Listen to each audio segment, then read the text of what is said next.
public servant as an advocate of NGOs, siyempre I feel that I have done my part as far as promoting the role, the contribution, and the partnership and collaboration between the city government and NGOs.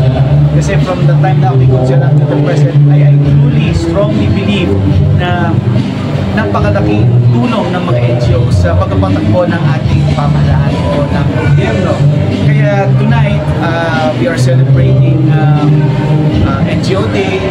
This is also a day na kung saan nagkaroon ng General Assembly at NGO Night, People's Council's Night. So to me, parang this is a reward for myself na yung naumpisahan ko nung kay Konsehal ay ngayon ay malayo na ang narating at nagpupunta na. At ngayon ang lungsod ng Calamba ay kinikilala bilang isang LGU na kumikilala sa mga contributions at sa accomplishments na binibigay ng NGOs sa community at sa local government natin. So I feel proud as a person, as a professional, na nakikita ko na gumugulong na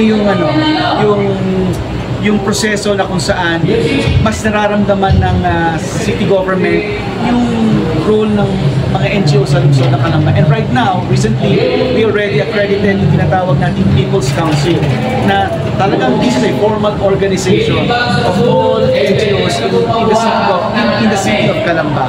This is somehow pattern sa People's Council ng Naga City na kung saan nakita natin na efficiently, effectively, ay nag-work yung concept and principles ng NGOs sa Naga City. And I know that